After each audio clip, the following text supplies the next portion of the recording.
ہمیں اللہ تعالیٰ نے اپنی زندگی میں ایک مرتبہ پھر یہ رمضان کا موقع عطا فرمایا. یہ ہمارے لیے ایک اور گولڈن چانس ہے.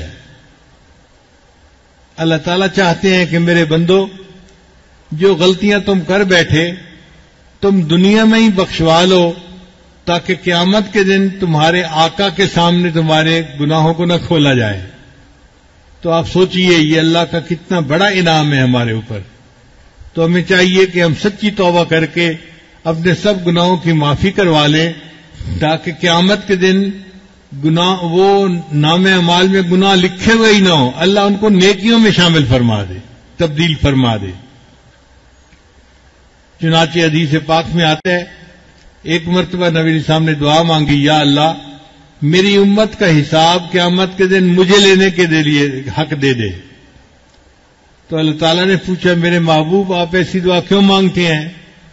تو نبی اسلام نے عرض کیا، اے اللہ میں چاہتا ہوں کہ جب امت کا حساب میں لوں گا تو میری امت کے گناہ دوسروں امتوں کے سامنے نہیں کھلیں گے، شرمندگی سے بچ جائیں گے. تو اللہ نے فرمایا کہ میرے محبوب صلی اللہ علیہ وسلم آپ فکر نہ کریں، میں آپ کی امت کا معاملہ ایسے کروں گا کہ ان کے بڑے بڑے گناہوں کو دنیا ہی میں معاف کر دوں گا، اور جب یہ قیامت کے دن میرے پاس آئیں گے تو بڑے بڑے گناہ پہلے ہی معاف ہو چکے ہوں گے. چنانچہ دنیا میں انسان کو جو تکلیف پہنچتی ہے اس پر گناہ معاف ہوتے ہیں، جو بیماری آتی ہے اس پر گناہ معاف ہوتے ہیں، جو دنیا کے اندر تکلیف آتی ہے اس پر گناہ معاف ہوتے ہیں، حتیٰ کہ جب موت کی سکرات کا وقت آتا ہے اس پر گناہ معاف ہوتے ہیں، حتیٰ کہ قبر میں جو ضبط قبر پیش آئے گا اس پر گناہ معاف ہوں گے، جو موت کے وقت تکلیف ہوتی ہے اس پر بھی گناہ معاف ہوں گے. تو یہ بہانے ہیں جو اللہ نے اپنے محبوب کے امتیوں کے بخشنے کے لیے بنا دیے.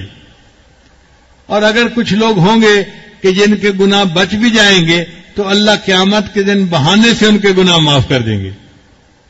چنانچہ حدیث پاک میں آتا ہے، قیامت کے دن اللہ تعالیٰ ایک بندے کو کھڑا فرمائیں گے اور اس کے گرد نور کی چادر کا پردہ ڈال دیں گے، لوگ اس کو نہیں دیکھ سکیں گے.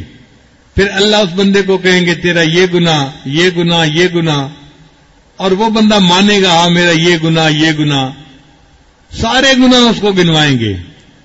وہ بندہ اپنے سارے گناہوں کو دیکھ کے گھبرا جائے گا اور یہ سمجھے گا کہ آج تو شاید میں جہنم سے نہیں بچ سکوں گا.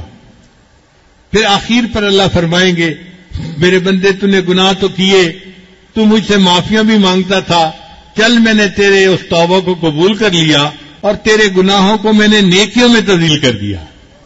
اللہ اس کے گناہوں کو نیکیوں میں بدل دیں گے اور پھر وہ نور کا پردہ ہٹائیں گے تو ساری مخلوق دیکھے گی کہ اس بندے کے نام اعمال میں کوئی گناہ بھی درج نہیں ہوگا.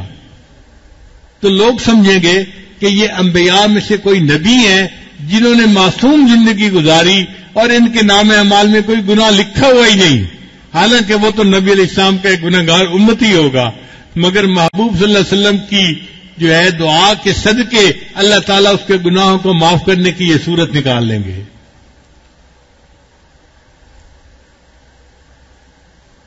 ہم بھی یہی دعا کرتے ہیں کہ اے اللہ ہم آپ کے گناہگار بندے ہیں، آپ ہم پر رحمت کی نظر فرما دیجیے، ہمارے سب گناہوں کو معاف فرما دیجیے اور قیامت کے ان کی ذلت سے اللہ ہمیں محفوظ فرما دیجیے. کتنی عجیب بات ہے، ہم سے تو دو بندوں کے سامنے کی ذلت برداشت نہیں ہوتی، قیامت کے دن تو ساری مخلوق کے سامنے کی ذلت ہوگی. قیامت کے دن تو انبیاء بھی دیکھیں گے، اولیاء بھی دیکھیں گے، اور شاگرد کے عمل استاد دیکھیں گے اور استاد کے عمل شاگرد دیکھیں گے.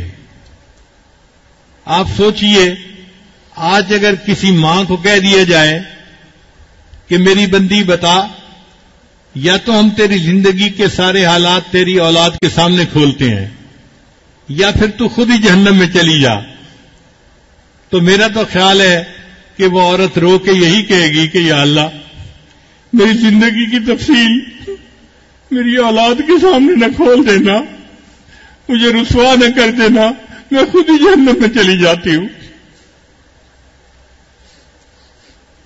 تو آج گناہوں سے معافی مانگنا آسان ہے، اللہ تعالی ہم پر رحمت کی نظر فرمائے اور ہمیں اللہ تعالیٰ قیامت دن کی ذلت اور رسوائی سے محفوظ فرمائے اور اس دن ہمیں اپنے محبوب صلی اللہ علیہ وسلم کے سامنے عزت کا وقت نصیب فرمائے۔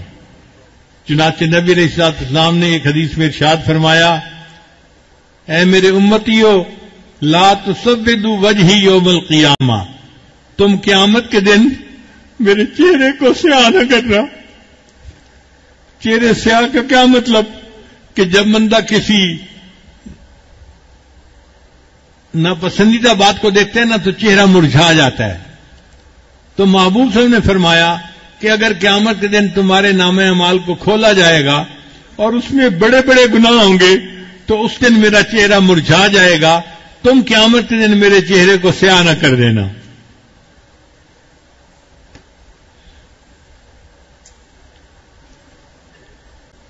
اب ہمارے پاس ایک ہی صورت باقی ہے کہ یا اللہ جو زندگی گزر چکی وہ تو گزر چکی، اب ایک ہی معاملہ ہے کہ مبارک مہینہ ہے رحمت کا اور اس میں بھی عتق من النار کا عشرہ ہے۔ اللہ بس آپ اپنی رحمت کے ساتھ ہمارے گناہوں کو معاف کر دیجئے اور ہمیں قیامت کے دن محبوب صلی اللہ علیہ وسلم کے سامنے کی ذلت و رسوائی سے محفوظ فرما لیجئے۔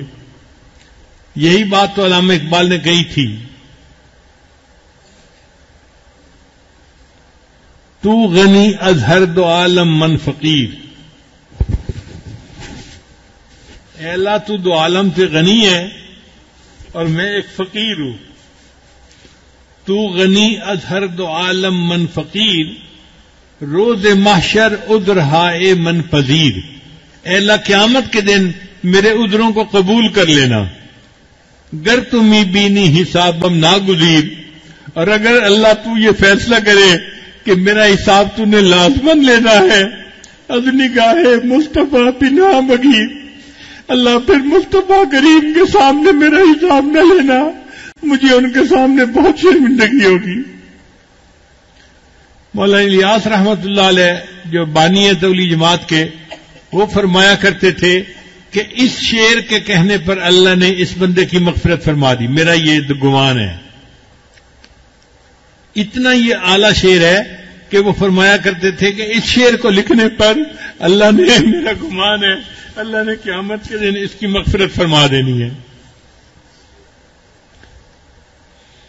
ہمارے اوپر بھی اللہ رحمت کی نظر فرمائے اور قیامت کے دن ہماری بھی بخشش فرما دے اور قیامت کے دن کو ہمارے لیے بخشش کا دن بنا دے۔